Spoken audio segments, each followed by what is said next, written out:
Indian army से मेरा नाम अनूप कुमार भाटी है और उज्जैन का रहने वाला हूँ और SBPS वेलनेस कर रहा हूँ। और मैं ये कहना चाहूँगा, हर किसी का ज़िंदगी में अगर मान लो हमने कोई चीज़ सोची है, मान लो बच्चा पैदा होता है तो वो कुछ भी हो, चाहे लड़का हो या लड़की हो, ज़िंदगी में बंदे की एक सोच होती है कि बच्चा पैदा हो रहा है, भैया अपने घर में खुशी आ रही है, तो उसके लिए एक सोच हो जाती है शुरू कि अब हमको करना क्या है। क्योंकि शादी तो सभी की होती है, किसी की नहीं होती, किसी की होती, पर बच्चा होने के बाद में या बंदा एक प्लानिंग कर लेता है कि हमको क्या करना है, इसको नौकरी कराना है, पढ़ाई कराना है, जो भी करना है। एक मीडियम मध्यम वर्ग का बंदा, उसको सोच आ जाती है और धीरे धीरे जब वो उसको पढ़ाता लिखाता है आगे तो बहुत सारी परेशानी आती है। 12th करनी पड़ती है, ग्रेजुएशन करनी पड़ती है, उसके बाद भी पढ़ाई करनी पड़ती है, पैसा लगाना पड़ता है और जो सब कुछ करने के बाद भी नौकरी नहीं मिलती है तो भी बंदे को प्रॉब्लम होती है, क्योंकि जिम्मेदारियाँ बढ़ती जाती है।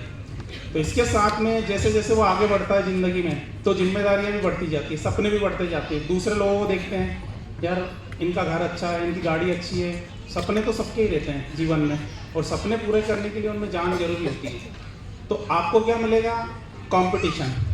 और कंपटीशन हर जगह है दुनिया में, जहाँ आप जाओगे हर जगह मिलेगा आपको। अगर इंडियन आर्मी ज्वाइनिंग करनी है तो आपको हज़ारों लाखों की भीड़ में वो नौकरी ज्वाइनिंग करनी है। उसके बाद में अगर आपको किसी भी फील्ड में जाना है तो नौकरी ज्वाइनिंग करनी है। पर मैंने ज़िंदगी में 19 साल जॉब करने के बाद में सब जगह घूमा, राजस्थान, पंजाब, महाराष्ट्र। लोग घूमने जाते हैं, मैं तो 7-7, 8-8 साल नौकरी करके आया। तो मैंने एक ही चीज़ नोटेबल करी कि हर जगह जहाँ भी जाओगे आप, लोगों के सपने हैं और सपने पूरे करने वाले प्लेटफॉर्म दुनिया में बहुत कम है। अगर किसी को चुनौती मिलती है तो सपने पूरे करने के लिए मिलती है और हमें AWPL एक ऐसा प्लेटफॉर्म है जिसको बोलते हैं कि इसने हजारों नहीं लाखों करोड़ों लोगों के सपने पूरे करे हैं और आगे आने वाले 100 सालों के बाद भी करता ही रहेगा। क्यों? क्योंकि ये एक ऐसी चीज़ है, जैसे भारत आज़ाद नहीं था, इसको आज़ादी दिलाने के लिए 350 साल संघर्ष करा। अब हमको तो पता ही है 350 साल किसने संघर्ष करा, किसके गुलाम थे हम, और ये आज़ादी हमें नेचुरली तरीके से मिल गई। आज के जो बच्चे पैदा हो रहे हैं या हम भी पैदा हुए, हमारे पैदा होने से पहले ही आज़ादी मिल गई। आज़ादी का महत्व क्या है? आज़ादी का महत्व ये है कि हम एक आज़ाद भारत के नागरिक हैं। और भारत क्या है? हमारा देश। तो हमारा देश भारत है। अभी आप दूसरी कंट्री में चले जाओ, आपको जाने नहीं देंगे, परमिशन चाहिए, ये चाहिए, वो चाहिए। तो आज़ाद भारत को आज़ाद करने के लिए कितने ही लोगों ने अपना बलिदान दे दिया और बलिदान देने के बाद में आज़ादी मिली। आज भी अगर इस आज़ादी को मेंटेन करके हम रख रहे हैं तो किसी वजह से कोई कारण है। वो कौन है भाई? Indian army.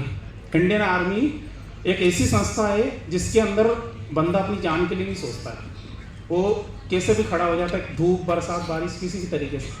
तो जब आज़ादी मिली और आज़ादी को मेंटेन करना है, वो मेंटेन करना बहुत कठिन कार्य है। हर बंदा ईमानदार दुनिया में नहीं मिलेगा आपको। आपके माँ बाप से बड़ा कोई ईमानदार नहीं है, वो आपको पाल पोस के बड़ा कर रहा है, जैसे भी कर रहा है, उनसे एक बड़ा ईमानदार आपको दुनिया में भी नहीं मिलेगा। आपकी खुद की वाइफ है, शादी करी, कोई प्रॉब्लम से वो छोड़ देगा, आपको समझने की कोशिश नहीं करेगा। दुनिया में कई तरह की परेशानियां, चुनौतियां आपको आएगी, बार बार आएगी और 1000 बार आएगी। और ये जो संजीव कुमार सर है, ये 2006 में मेरे साथ डिजिट स्ट्राइक में थे। डिजिट स्ट्राइक एक ट्रेनिंग होती है, इसमें वर्ल्ड के बंदे इकट्ठे होते हैं और वर्ल्ड की जो ट्रेनिंग होती है, मैं उसमें 6 महीना रहा सर के साथ, सर सेकंड आंसर के। इन्होंने सोचा, इन्होंने कंपनी में काम करा, नेटवर्किंग करी, लोगों के पैसे डूबे, परेशानी हुई, इनको आत्मा को तकलीफ हुई कि यार मेरे द्वारा बंदों ने काम करा और कंपनी डूब गई, चली गई।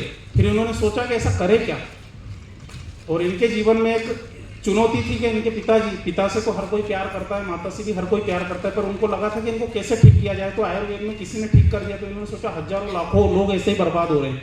और हम जिस आयुर्वेद को नहीं समझे, वो आयुर्वेद क्या है?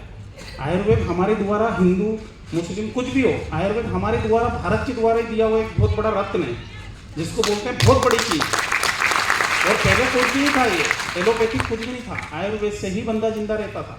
आज हमने एलोपैथिक को इतना महत्व दे दिया कि हमारी बॉडी 60 साल उम्र हो गई, 60 साल में BP शुगर सब कुछ होने लग गया। तो आयुर्वेद को समझना जरूरी है। आप जिस चीज़ में अपना कैरियर लगा रहे हो ना, वो कैरियर बहुत बड़ी चीज़ है। आज मैं 20 साल में रिटायर्ड हो गया, आगे मुझे और 20 साल कुछ करना है, चुनौती है भाई। पेंशन आ रही, पेंशन में नहीं होगा, क्योंकि आज जो पढ़ाई बढ़ चुकी ना, जब मैं सेना में गया था तो वही पढ़ाई 100 रुपये की थी, आज वो पढ़ाई 2,000 रुपये 5,000 रुपये की हो गई बच्चों की। और वो पेंशन कितनी है? 32,000। कुछ भी नहीं होता। अब मुझे चुनौती है, तो चुनौती आपको मिलेगी। तो अपने को अगर अपना भविष्य लगा रहे हैं, आप अपना लगा रहे हैं, तो आपके कितने साल गए? 5 साल ना इस संस्था में। आप 5 साल लगा दो। आप कितने साल के हो? मैं हूँ 40 साल का, मैंने लगा दिया 43 साल। आज के बाद अगर 15 साल और मैं पकड़ूँ 60 साल मैं इस संस्था में लगाता हूँ, तो मैं कम से कम 15-16 लेवल जो भी हो दिया। मेरे बाद मेरे बच्चों को भी मिलेगा, मेरे बच्चों को भी मिलेगा। इस संस्था की सबसे बड़ी खासियत ये है। और मैं इस इंसान के लिए ताली बजाना चाहता हूँ जिसने इस संस्था को खड़ा किया। AWPL माँ और मातृभूमि से बढ़ के कुछ नहीं होता है दुनिया में। सबसे पहला ईमान।